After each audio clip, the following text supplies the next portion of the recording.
Hello and welcome to the Real Estate Regroup Show. I am your host, LJ Walker, a real estate investor helping you realize your dream of owning a home or investing in one. Well, today comes a controversial topic that I'm going to present to you. Many of you are familiar with this, but President Trump overruled the Obama-Biden AFFH ruling that was in effect for 3 years.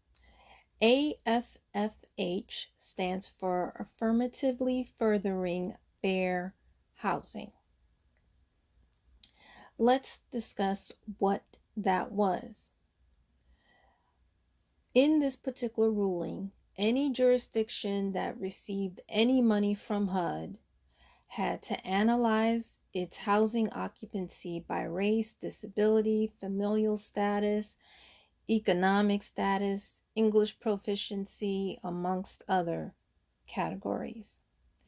Basically, to break it all down, if a developer wanted to build property somewhere, particularly if they were getting the CDBG grant, a home grant, the ESG grant, or the HOPWA grant, which is the grant that you get when you want to place people who have AIDS, then you needed to make sure you needed to complete an assessment and send it to various local community groups and have it approved before you could move forward, before you could even get any funding.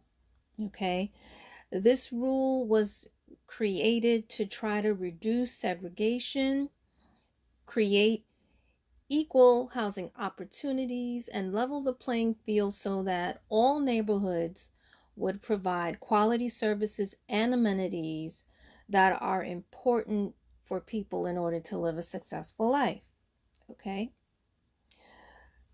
Now, this is what your president, Trump, has said. He said, I am happy to inform all of the people living their suburban lifestyle dream that you will no longer be bothered or financially hurt by having low-income housing built in your neighborhood. Your housing prices will go up based on the market, and crime will go down.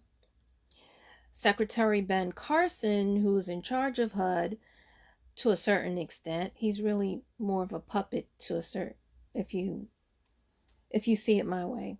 But anyway, he has said that the implementation of Obama's legislation has proven to be complicated, costly, and ineffective. He said it was unworkable and ultimately a waste of time for localities to comply with. And a lot of times, he mentioned that the funds were being steered away from the communities that needed it the most. He further indicated that Washington has no business dictating what is best to meet any local community's needs.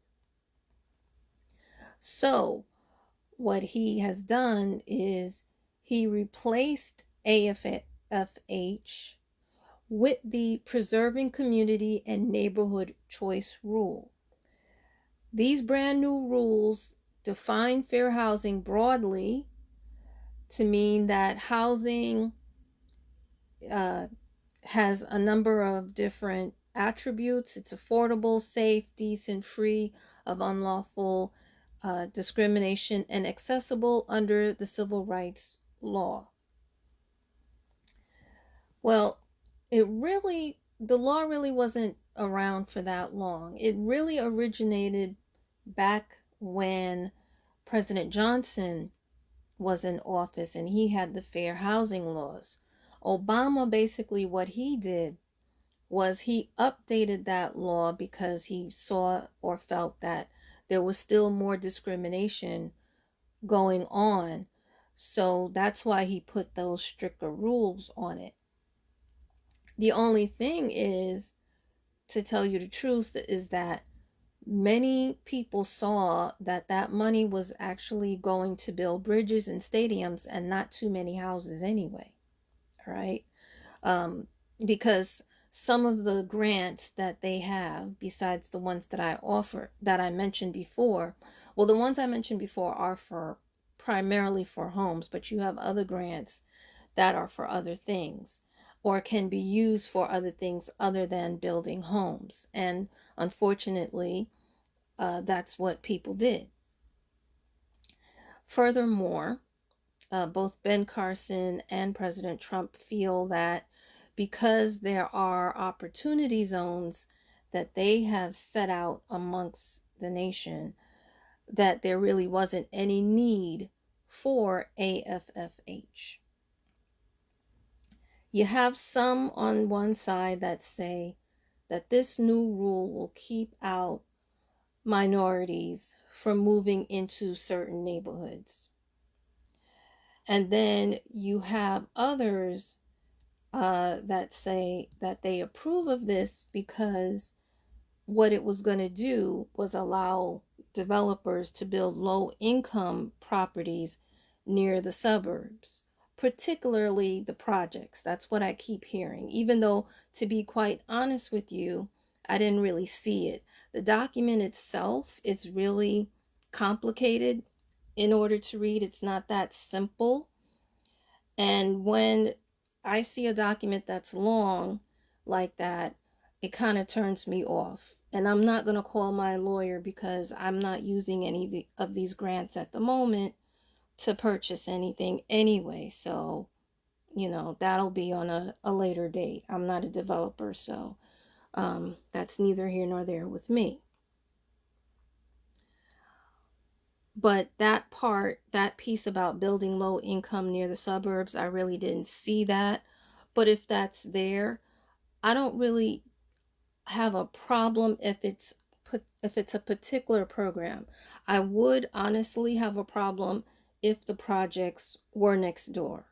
I'm not now where I currently live, it's not far from the projects, but it's not like across the street from me or behind me or what have you. Okay. Where I am, yes, we have private homes, but then you have the TIL program and the TIL 2 program. Those are low income apartments, but the people own the building.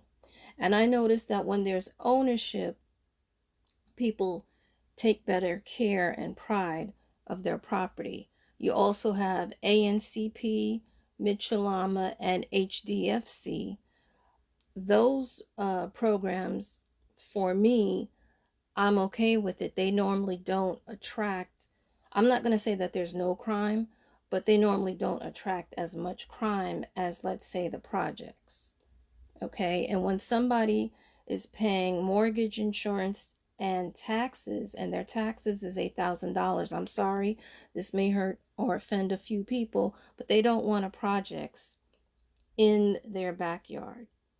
Okay.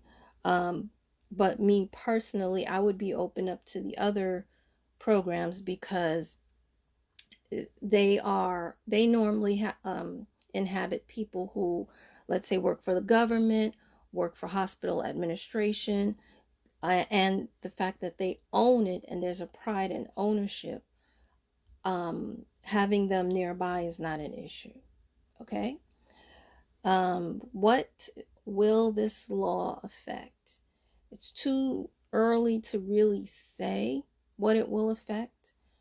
Trump has cut back on the funding for a number of different programs for real estate developers to build anything affordable in the first place. So, right off the bat, I mean, I even see many of your comments.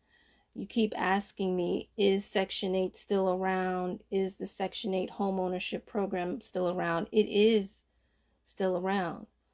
But the developers are not building because they're not getting any grants in order to build.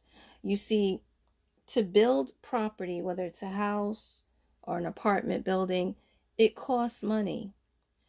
And to house somebody who is on, let's say, Section 8, or any of the other programs that are out there, they're not going to make their money back. People go into business to make money, not to lose money. So because they're not going to make any money back, because they're not getting any tax incentive, because they're not getting any grants, they're just not going to build up as much. Now, because this new rule, because it eliminates a lot of paperwork, there might be a few more that might try to go ahead and build certain properties, but they're going to build it in the quote unquote opportunity zones in order to get that tax benefit. So this is something that you must understand. The other people, of course, who are going to be hurt will be veterans, particularly those in veteran housing, because I know someone who specifically that's what he wanted to build. He did build one in one area and he wanted to build another. And with Trump making the statement that he recently made that was negative towards veterans, and also cutting that CDBG grant like he did, he didn't cut it out completely, just cut out the number of grants that are given out and the amount that's given in each grant. He's cut that. Because of this, there's not going to be too many built. So if you're currently looking for a home, it's going to take you a while. It's going to take you some time. I hate to say it this way, COVID-19 may even out the playing field, because I noticed that there are a lot of people who are dying. So a lot of, let's say, Mitchellama co-ops, I know, for example, particularly the ones in like 145th and 135th Street in Harlem, there's a lot of apartments that are in there that are becoming available. Those are co-ops, you see. So again, guys, this is something that you may also want to consider when you are going into that election booth. Let me know in the comments, do you approve of this new rule, or are you totally against this new rule? All right, that's all I have for you guys tonight. Hopefully, this broadcast will actually help you to make smart political voting moves. Feel free to pass this along, because each one reach one, teach one. Bye for now. Until next time, have a good night.